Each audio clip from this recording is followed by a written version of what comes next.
Everyone, welcome back to my channel. Please don't be jealous, daddy का next episode लेकर आई हूँ। Please channel को सब्सक्राइब करना, लाइक करना एंड कमेंट करके बताना ये एफ कैसा लग रहा है आप सबको। तो चलिए शुरू करते हैं आज का एपिसोड। जैसे कि पिछले एपिसोड के लास्ट में मैंने बोला था कि मुझसे बहुत बड़ा गलती हो गया है।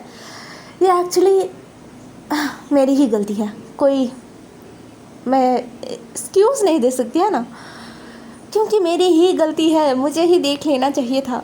बट कोई नहीं, आप लोगों को याद था, यही काफ़ी है। मतलब यही बहुत बड़ा मेरे लिए एक चीज़ है कि आप लोग हर एक चीज़ को याद रखते हो, छोटे छोटे डिटेल्स को भी याद रखते हो। ये चीज़ हर कोई नहीं पा सकता, ऐसे लिसनर्स हर कोई नहीं पा सकते, है ना, मुझे ऐसा लगता है। So thank you so much. चलिए शुरू करते हैं आज का एपिसोड।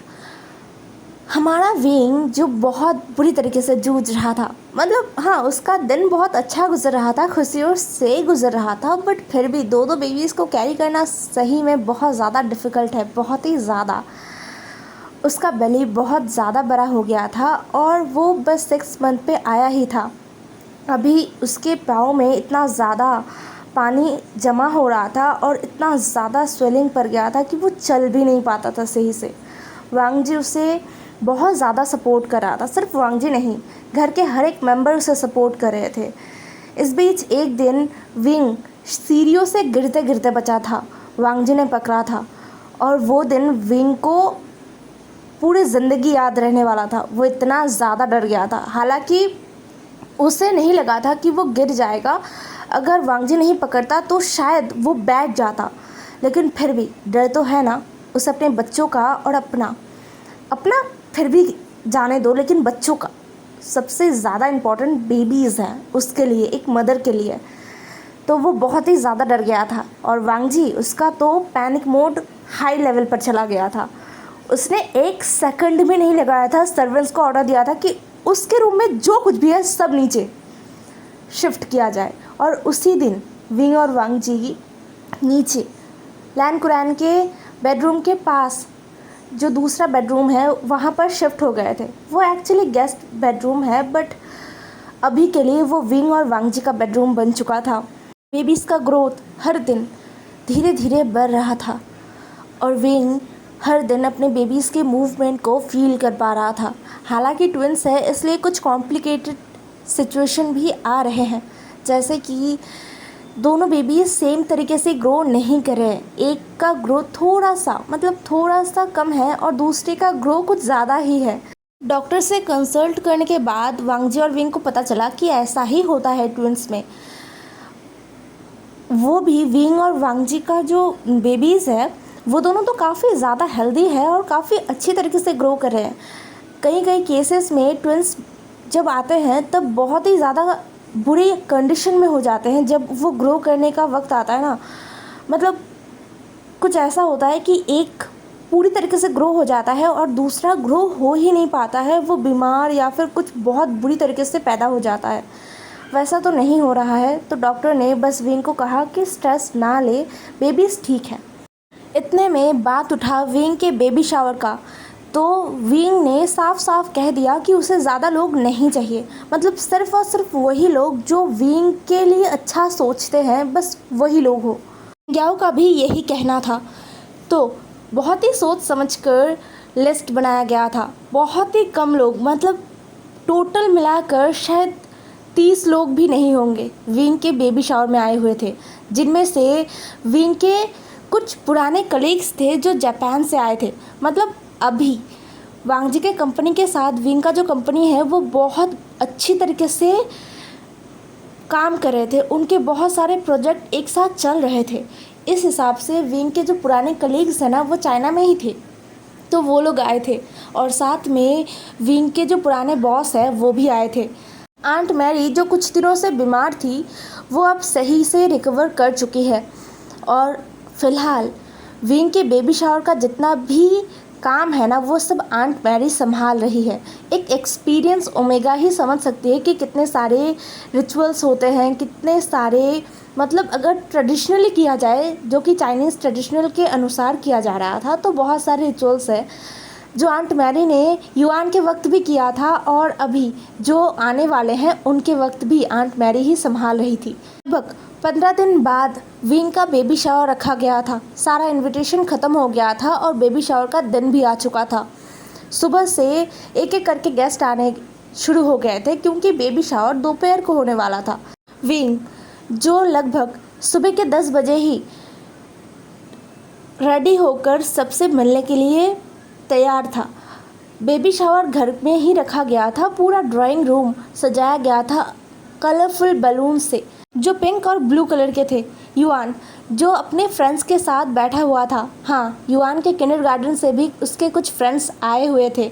मतलब विंग और वांगजी ने उनके फैमिलीज़ को इनवाइट किया था, खासकर उस कपल को जो अपनी प्रेगनेंसी के दौर में अपने बच्चे को इग्नोर कर रहे थे। हालांकि अभी उन्होंने अपने सबक को सीख लिया है, मतलब सबक नहीं, उन्हें पता चल गया है, रियलाइजेशन हो गया है कि वो कितना ज़्यादा गलत कर रहे थे अपने बेटे के साथ। तो अभी सब एकदम ठीक था। वो बच्चा भी बहुत ही ज़्यादा खुश था और साथ में अपने ओमेगा सिस्टर के लिए भी खुश था जो अभी बस 1 महीने की है। उसकी मदर तो नहीं आ पाई थी लेकिन वो अपने फादर के साथ आया हुआ था बेबी शावर में। युआन जो अपने कुछ दोस्तों के साथ मिलकर बहुत सारी बातें कह रहा था, कैसे वो अपने आने वाले सिबलिंग्स को महसूस करता है, वो किक करते हैं तो फील किया जाता है। युआन उनसे बहुत सारी बातें करता है। ये सब कुछ वो अपने फ्रेंड्स के साथ शेयर कर रहा था और उसके फ्रेंड्स बहुत ही चाव से युआन की बातों को सुन रहे थे। लैन कुरैन जो अपने पुराने दोस्तों को बुलाए थे तो वो अपने दोस्तों के साथ मिलकर बातें कर रहे थे। उनके दोस्त उनको बहुत ज़्यादा ही मजाकिया टोन में कह रहे थे, देखो कुरैन तुम भी ग्रैंडफादर बन ही गए। हाँ, अब तो तुम्हारे घर में ग्रैंड चिल्ड्रंस के कमी ही नहीं है। अब तुम हमें ये नहीं कह सकते कि तुम सबसे ज़्यादा यंग हो हमारे बीच। ये कहते हुए सब ज़ोर ज़ोर से हंस रहे थे। लैन कुरैन जो अपने दोस्तों की बातों को बस सुन रहे थे और हंस रहे थे, वो कुछ नहीं कह रहे थे। दूसरी तरफ विंग के साथ मेंग्याओ था। मेंग्याओ ने विंग को पकड़ के रखा था। विंग अपने जो कलीग है और साथ में अपने बॉस मिस्टर सातो से मिलता है, उनसे कुछ बातें करता है और फिर आंट मैरी ने सबको बुला लिया था रिचुअल्स के लिए। फिर सब ने एक एक करके विंग को बहुत सारे विशेस दिए, मतलब बेबी के हेल्थ के लिए, विंग के हेल्थ के लिए बहुत सारे बेस्ट विशेस दिए और फिर जो चाइनीज़ ट्रेडिशनल होते हैं उस हिसाब से सारा रिचुअल किया गया। कुछ देर बाद सब कुछ ख़त्म होने के बाद ये कहा गया कि बेबी ओमेगा आने वाले हैं या फिर अल्फ़ा। ये अल्फ़ा और ओमेगा को लेकर ना डिवाइड हो गए थे 2 टीम्स में, और एक कह रहे थे कि हाँ ओमेगा से आने वाले हैं और दूसरे कह रहे थे कि अल्फ़ा से होंगे। फिर आखिर में होने वाले मॉम डैड को पूछा गया कि उन्हें क्या चाहिए, तो वांगजी ने बिना किसी हिचकिचाहट कहा कि जो भी हो मुझे उससे कोई फ़र्क नहीं पड़ता, वो बस मेरा बेबी है और मैं अपने बेबीज़ को बहुत ही ज़्यादा प्यार करता हूँ, चाहे वो ओमेगा हो या फिर अल्फ़ा। और विंग से जब पूछा गया तो वो थोड़ा सा कंफ्यूज दिख रहा था। उसी तरीके से उसने कहा जो भी हो, हेल्दी हो और बहुत ही अच्छी तरीके से कंफर्टेबली इस वर्ल्ड में आए, बस इतना। ये सुनकर सब ज़ोर ज़ोर से चीयर कर रहे थे। बहुत ज़्यादा हैप्पीनेस के साथ विंग का बेबी शावर ख़त्म हुआ था और साथ में विंग बहुत ज़्यादा थक गया था। बेबी शावर के बाद युआन के साथ विंग ने थोड़ा सा टाइम स्पेंड किया था और उसी के साथ वो सो भी गया था। मतलब युआन के साथ बातें करते हुए खेलते हुए ही वो सो गया था। युआन भी अपनी मम्मा के पास ही सो गया था। वांगजी आया और उसने देखा कि युआन विंग के एकदम गले लगकर सोया हुआ है और साथ में विंग का जो बेली है ना उसे भी एकदम जकड़ के रखा है। तो वांगजी ने बस मुस्कुराया, उसने कुछ किया नहीं और ना ही युआन को हटाया। युआन हाँ वो थोड़ा जकड़ के ज़रूर सोता है लेकिन वो इतना भी टाइट नहीं जकड़ता और साथ में उसके पैर बहुत ही ज़्यादा शांत है। तो जब तक वांगजी जागा हुआ है तब तक युआन ऐसे सो सकता है, इसलिए वांगजी युआन के पास चला गया और अपने काम को करने लगा। वो बीच बीच पे अपने ओमेगा को और अपने क्यूट लिटिल अल्फ़ा सन को देख रहा था और अपना काम कर रहा था। बेबी शावर की वजह से लगभग 2 दिनों से वो ऑफिस नहीं गया था तो उसके कुछ काम पेंडिंग है। नेक्स्ट मॉर्निंग हर न्यूज़पेपर में लान वांगजी के ओमेगा वी वुशान के बेबी शावर को लेकर बहुत बहुत बहुत सारे न्यूज़ेस हो रहे थे। ये चीज़ें इतनी इंटीमेट तरीके से हुआ, लेकिन फिर भी कहीं ना कहीं से न्यूज़ लीक हो ही गया है। हालांकि कहीं पर भी पिक्चर्स या फिर कुछ और वीडियो ऐसा कुछ नहीं आया है, लेकिन हर कोई बात कर रहा है। हर कोई इस बेबी शावर को लेकर बात कर रहा है। सभी ऊपर ऊपर से ज़रूर ही कह रहे हैं कि ये तो बहुत ही अच्छी बात है, ये वो, लेकिन अलग से शायद मन में कुछ और ही गॉसिप कर रहे हैं। खैर, हर जगह इस बेबी शावर के बारे में सुनकर विंग को अच्छा नहीं लग रहा था। वो इसे इतना इंटीमेट रख चुका था कि गिनकर ही कुछ लोग आए थे, एकदम गिनती के कुछ लोग, लेकिन फिर भी कहीं ना कहीं से न्यूज़ लीक हो ही गया है। बट अब क्या ही किया जा सकता है, इसलिए विंग ने इस बात को जाने दिया। उसके बाद से एक एक दिन विंग का बहुत ही बुरा गुजरा है। उसका 6 मंथ काफ़ी अच्छा फिर भी गया है, लेकिन 7th मंथ से एक एक दिन विंग को मौत आया था। दो बच्चों को कैरी करना बिल्कुल भी आसान नहीं है, बिल्कुल नहीं। ऊपर से दोनों का ग्रोथ अच्छे से हो रहा था, दोनों हेल्दी तो थे, लेकिन विंग का बॉडी अंदर से खोखला हो रहा था। विंग बहुत ज़्यादा वीक हो गया था, इतना कि वो पूरा दिन बिस्तर पे लेटा रहता था। वो भी उसे बिल्कुल भी शांति नहीं मिलता था। बिस्तर पे लेट कर वो कराहता था, रोता था। वांग जी जो विंग की इस हालत को देखकर खुद को इतना बुरी तरीके से ब्लेम करता था कि क्या ही कहना। उसे इतना गुस्सा आता था ना खुद पर कि क्या ही ज़रूरत था।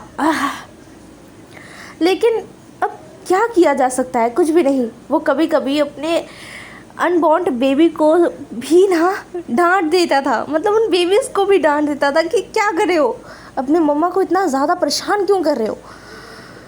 जिसे सुनकर दर्द में भी विंग हंस पड़ता था। क्या वो बेबी सभी समझने लायक हुए हैं? नहीं, बिल्कुल नहीं। लेकिन फिर भी वांग जी की इन चाइल्डिश हरकतों को विंग बहुत ज़्यादा इंजॉय करता था। वांग जी को देख देख कर युआन भी कहता था, ये बहुत बैड मैनर्स है। युआन कभी भी मम्मा को परेशान नहीं करता, तुम दोनों अभी से मम्मा को परेशान करो। जब तुम लोग बाहर आ जाओगे ना, तब बिग ब्रदर युआन तुम लोगों को बहुत ज़्यादा पनिश करेंगे। तो अभी से ही गुड बन जाओ, गुड बेबीज़ बनो। ये सब सुनते सुनते विंग हंस पड़ता था। मतलब रोते हुए भी अगर कोई हंस सकता था तो वो विंग है। अपने इन दर्द के अंदर भी वो अपने बेटे और अपने अल्फ़ा की बात को सुनकर हंस रहा था। जहाँ पर लैन फैमिली में 2 नए मेंबर्स के आने का खुशी धीरे धीरे बढ़ रहा था, सारे लोग दिन काउंट कर रहे थे। वहीं पर लैन फैमिली के अंदर ही कुछ दर्द भी था जो शायद सबसे छुपा हुआ था। वो मेंग्याओ का था।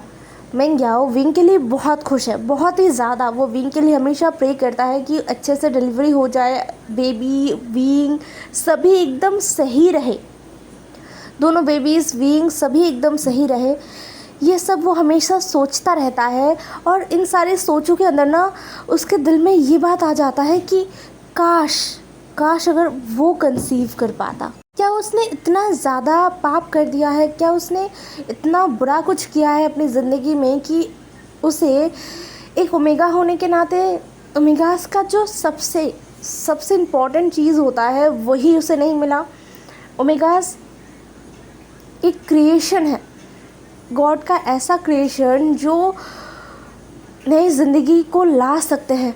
उनके अंदर एक नया ज़िंदगी आ सकता है। वो अपने अंदर से एक नई ज़िंदगी को जन्म दे सकते हैं, इस दुनिया का रोशनी दिखा सकते हैं। और वो इन चीज़ों को कभी भी एक्सपीरियंस नहीं कर सकता। वो कभी भी एक रियल मदर की तरह फील नहीं कर सकता। एक मदर अपने पूरे प्रेगनेंसी जर्नी में जो स्टेजेस पार करते हैं वो सब वो कभी भी महसूस नहीं कर सकता। वो अपने बेबी को अपने अंदर बढ़ते हुए महसूस नहीं कर सकता कभी। वो और नहीं सोच पाता। यही सब सोचते हुए उसके आंखों से आंसू आ जाते हैं, उसका दिल टूट जाता है, उसका दिल बहुत भारी हो जाता है। लेकिन कभी भी वो अपने इन चीज़ों को बाहर नहीं ला सकता, अपने फैमिली के सामने कभी नहीं ला सकता। ये लोग उसे बहुत प्यार करते हैं, बहुत ज़्यादा। उसकी ज़िंदगी में इस जगह उसे जितना प्यार मिला है, इस फैमिली से उसे जितना प्यार मिला है, उतना इस दुनिया में उसे कभी किसी ने प्यार नहीं किया। तो वो इन लोगों को कभी भी दुख नहीं पहुंचा सकता। अभी घर में एक खुशी का माहौल है, चाहे मिंग्याओ को कितना ही दर्द क्यों ना हो, मिंग्याओ कितना ही अंदर से अपने इस खामी को लेकर दुखी क्यों ना हो, वो कभी भी इन चीज़ों को सामने नहीं लाएगा, कभी नहीं। देखते देखते एक और मंथ गुजर गया था। विंग का डिलीवरी थोड़ा सा आगे लाया गया था, मतलब डॉक्टर्स ने ये कैलकुलेट किया था कि ये ट्विंस है और ग्रोथ अच्छा है तो बेबी इस वक्त से ज़्यादा पहले आ सकते हैं। लाइक 8 मंथ के मिडिल से लेकर 9 मंथ के शुरुआत तक बेबी आ सकते हैं। तो वो टाइम बहुत ही ज़्यादा केयरफुल रहना होगा। 7th मंथ ख़त्म होने के बाद जैसे विंग 8 मंथ पे आया, उसे हर 2 दिन में पेन शुरू हो जाता था, लेकिन वो पेन बहुत ही कम टाइम के लिए रहता है, बहुत ही कम। वो पेन कुछ ऐसा है जैसे कि बस बेबी बाहर आने ही वाले हैं, बेबी बस अभी आ जाएंगे, लेकिन ऐसा कुछ नहीं होता था। कुछ ही वक्त बाद अपने आप पेन कहीं वैनिश हो जाया करता है, जो विंग के लिए बहुत अननोइंग फील करवा रहा था। ये फॉल्स पेन्स उसे जीने नहीं दे रहा था। हर 2 दिन बाद उसे लग रहा था कि हॉस्पिटल जाना होगा, टाइम हो गया है। लेकिन जैसे ही वो वांगजी को कहेगा और वांगजी उठेगा हॉस्पिटल जाने के लिए, विंग को उठाने के लिए, पेन गायब। कुछ ऐसा है कि 1 सेकंड में पेन आके भी चला जाता है, ऐसा भी होता है। तो ये बहुत ही अनोइंग कर रहा था विंग को। हालांकि वांगजी बिल्कुल भी अनोइंग फील नहीं कर रहा था। एक दिन तो विंग रात को इस पेन की वजह से रो ही पड़ा। हालांकि पेन ख़त्म हो गया था, लेकिन फिर भी वो रो रहा था। वांगजी बहुत वरीड था। वांगजी ने कहा, विंग अभी भी पेन हो रहा है क्या? विंग ने अपना सर ना में हिलाते हुए कहा, नहीं अभी नहीं हो रहा है लंजा, बट ये बिल्कुल भी अच्छा नहीं है, मैं तुम्हें परेशान कर रहा हूँ। अगर एक बारी में पेन आता है तो आ जाने, किससे क्या बुराई हो जाता है, ये आके चला क्यों जा रहा है, और इस वजह से मैं तुम्हें परेशान कर रहा हूँ।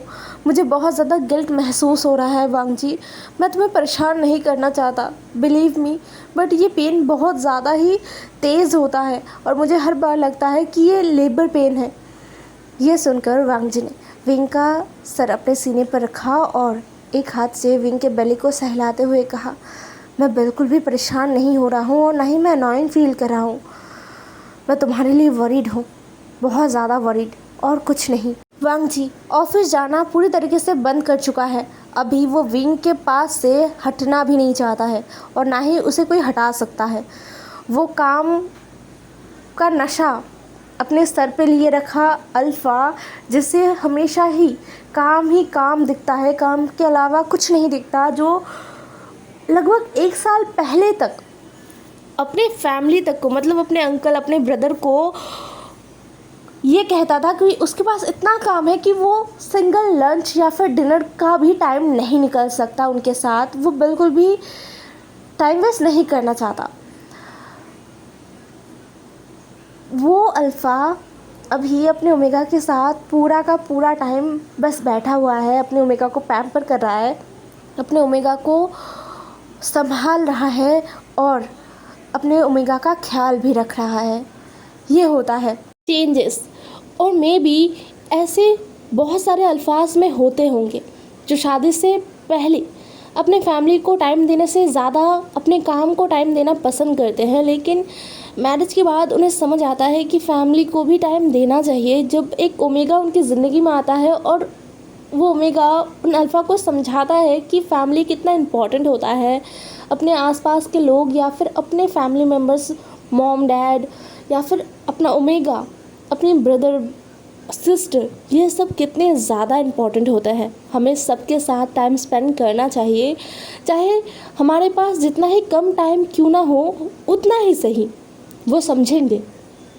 लेकिन ये कहना कि बिल्कुल टाइम नहीं है, वो अल्फ़ा मैरिड के बाद जब फादर बनने वाला होता है या फिर जब उसका एक ओमेगा आता है, तब वो समझता है कि छोटे छोटे चीज़ों को ध्यान में रखना कितना ज़रूरी होता है। और अगर वो अल्फ़ा अपने ओमेगा को दिल से प्यार करे ना, तो वो अपने आप ही समझ जाता है और अपने आप से ही छोटे छोटे चीज़ों को देखना, उन्हें समझना, उनका केयर करना सीख जाता है। खैर, डॉक्टर ने जैसा कहा 8 मंथ के मिडिल में आते ही विंग का लेबर पेन शुरू हो गया था।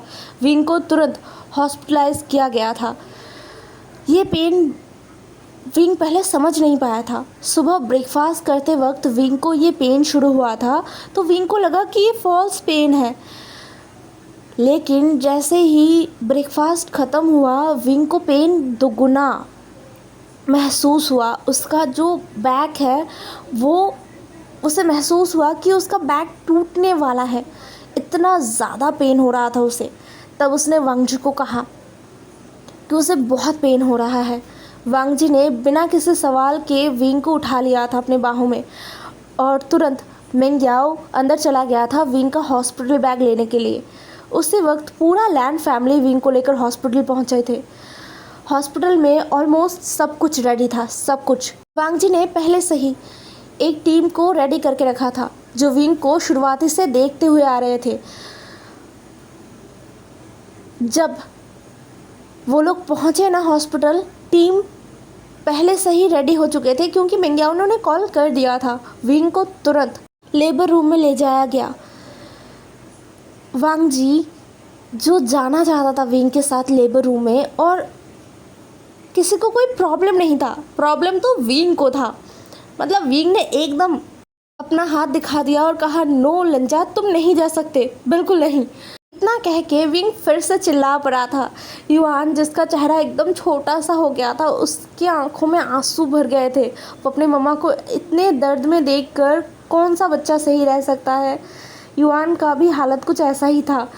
विंग अपने दर्द को जैसे तैसे सहता है और फिर अपना हाथ बढ़ाकर युआन के सर पर रखता है और कहता है युआन स्वीटहार्ट, मम्मा एकदम सही है और मम्मा बस अभी वापस आ जाएंगे, ठीक है? Don't cry and please don't be scared. हाँ, इतना कह के ना विंग ज़ोर ज़ोर से सांसें ले रहा था। उसके आंखों से आंसू निकल रहे थे। और फिर विंग ने वांग जी का हाथ पकड़ लिया था और अपने आंसुओं को, अपने सांसों को थामते हुए उसने कहा लंजा, तुम यहीं पर रहो। तुम अगर मेरे साथ गए ना तो मैं और भी ज़्यादा कमज़ोर पड़ जाऊँगा, चीज़ें बिगड़ जाएंगे। तुम यहाँ पर रहो और तुम भी सह नहीं पाओगे। प्लीज़ यहाँ पर रहो, युआन के पास रहो।